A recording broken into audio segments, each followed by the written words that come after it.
Di video kali ini merupakan video lanjutan dari video sebelumnya yang membahas sejarah Kesultanan Aceh. Pada waktu kerajaan Aceh, sudah ada beberapa kerajaan seperti Perelak, Paseh, Pidi, Tenom, Daya, dan lain-lain yang sudah berdiri. Di samping kerajaan ini, terdapat daerah bebas lain yang diperintah oleh raja-raja kecil. Pada masa Sultan Iskandar Muda, semua daerah tersebut diintegrasikan dengan Kesultanan Aceh dan diberi nama Nanggro. Disamakan dengan 3 daerah inti kesultanan yang disebut Aceh Besar. Setiap daerah dipimpin oleh Ule Balang. Pada masa Sultanah Zakiatuddin Inayat Shah pada tahun 1088 hingga 1098 Hijriah atau pada tahun 1678 hingga tahun 1688 Masehi, dengan Kadi Malikul Adil atau Mufti Agung Tengku Syekh Abdul Rauf Asinkli, dilakukan reformasi pembagian wilayah. Kerajaan Aceh dibagi 3 federasi dan daerah otonom. Bentuk federasi dinamakan Sago dan kepalanya disebut Panglima Sago. Berikut pembagian 3 segi atau Le Sago. 1. Sago 21 Mukim, yang kepala sagonya bergelar Sri Muda Perkasa Panglima Polem Wazirul Azmi, kecuali menjadi kepala wilayahnya. Juga diangkat menjadi Wazirud Daulah atau Menteri Negara.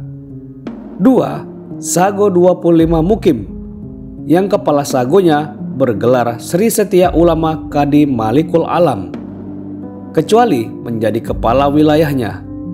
Juga diangkat menjadi Ketua Majelis Ulama Kerajaan. 3. Sago 26 Mukim, yang kepala sagonya bergelar Sri Imam Muda Panglima Wazirul Uzza, kecuali menjadi kepala wilayahnya. Juga diangkat menjadi Wazirul Harb atau Menteri Urusan Peperangan. Dalam setiap sago terdapat gampong. Setiap gampong memiliki sebuah menasah. Kemudian gampong itu membentuk mukim yang terdapat 1 masjid untuk melakukan sholat Jumat sesuai mazhab Syafi'i. Kecuali dari 3 wilayah sago ini, semua daerah memiliki hak otonom yang luas. Ule Balang yang diberi hak mengurus daerah otonom non-Le Sago secara teori adalah pejabat sultan yang diberikan sarakata pengangkatan dengan cap Sikureng.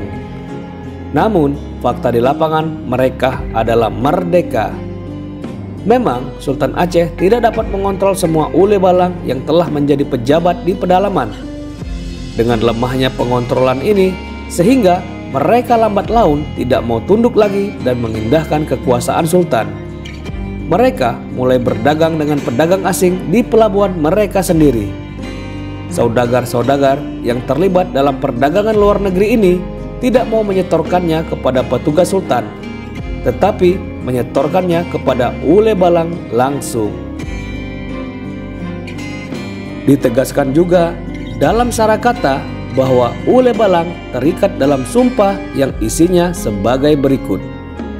Demi Allah, kami sekalian Hulu Balang Hadam Negeri Aceh dan sekalian kami yang ada jabatan masing-masing kadar martabat, besar kecil, timur barat, tunong baroh, sekalian kami ini semuanya, kami taat setia kepada Allah dan Rasul, dan kami semua ini taat setia kepada agama Islam, mengikuti syariat Nabi Muhammad SAW, dan kami semua ini taat setia kepada raja kami dengan mengikuti perintahnya atas yang hak, dan kami semuanya cinta pada negeri Aceh, mempertahankan daripada serangan musuh, kecuali ada masyakah, dan kami semua ini cinta kasih pada sekalian rakyat dengan memegang amanah harta orang yang telah dipercayakan oleh ampunya milik. Maka jika semua kami yang telah bersumpah ini berkhianat dengan mengubah janji seperti yang telah kami ikrar dalam sumpah kami semua ini, demi Allah, kami semua dapat kutuk Allah dan Rasul, mulai dari kami semua sampai pada anak cucu kami dan cicit kami turun-temurun, dapat cerai berai berkelahi, bantah dakwah dikwi, dan dicari oleh senjata mana-mana berupa apa-apa sekalipun. Wassalam. Sumpah Ule Balang. Dokumen sumpah itu kemudian disimpan oleh Wazir Ramasetia selaku Sekretaris Kerajaan Aceh, Said Abdullah di Mulek, yang kemudian disimpan secara turun-temurun oleh keturunannya hingga saat ini.